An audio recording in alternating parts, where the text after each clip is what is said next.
Hello guys, welcome to this video on the 5 best cameras for the beginners. Please feel free to check out the links in description for the latest price and discounts of the products featuring in this video. The Canon EOS M50 Mark II is a refresh of its predecessor with minor quality of life upgrades, including support for clean HDMI output, improved autofocus with eye detection, slightly better battery life, vertical video recording, and the ability to live stream direct to YouTube. The menu system is also very intuitive, and it includes a guide mode to walk new users through settings and features. It delivers great image quality, with fantastic dynamic range and photos that stay relatively noise-free, making it suitable for low light. It's okay for shooting 1080p video, but its 4K features are underwhelming, with disappointing video quality and a severe crop. However, it packs a lot of tech into its compact body, making it a good option for the beginners.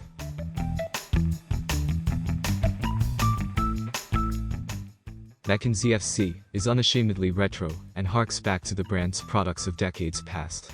It's a fantastic-looking device, mixing the old with the new and subtly incorporating modern features in a tasteful way. It's not all style over substance though. The body of the camera itself feels well-built and sturdy.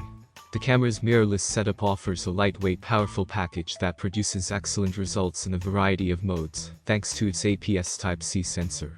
This retro-styled mirrorless machine with dial-based controls is a joy to handle, to use, and to be seen using. It is one of the most accomplished and enjoyable to use cameras on the beginner-friendly market.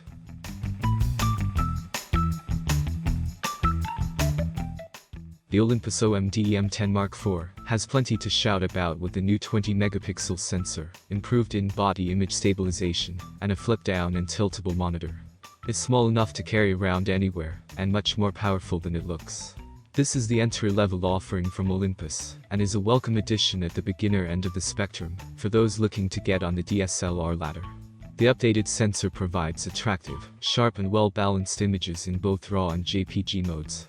The camera features good connectivity options, with Wi-Fi and Bluetooth. Overall, if you're still taking photos with your smartphone, and need a great holiday snapper, this would be an accessible and easy-to-use upgrade in one that boasts impressive features and performance.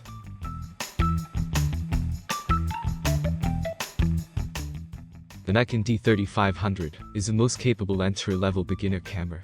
It has a brilliant guided shooting mode that acts as a fully interactive guide to photography and camera settings through the LCD screen. The controls are straightforward and easy to get to grips with. Its price means it does strip back on some advanced features. For example, there's no 4K recording capability, and lacks custom settings menu for tailoring the camera's functions to your preferences. Sadly, its autofocus system isn't particularly effective in still photography or video. However, the image quality and performance are extremely good for the price, and the 5 frames per second burst rate makes it a pretty good option for the budding photographers starting out.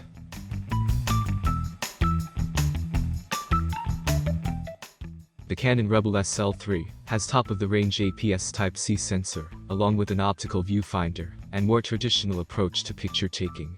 It comes with a guide mode for beginners, and a light compact package that fans of travel photography will appreciate. There are good connectivity options for transferring images to portable devices, and ergonomically the camera is easy to use and operate. This is a basic setup for those just starting out, but with the inclusion of fully articulated touchscreen display, 4K video, a brilliant live view shooting, and stable Wi-Fi for downloading photos on the move. Overall, this is a versatile and flexible camera for the beginners who are serious about photography.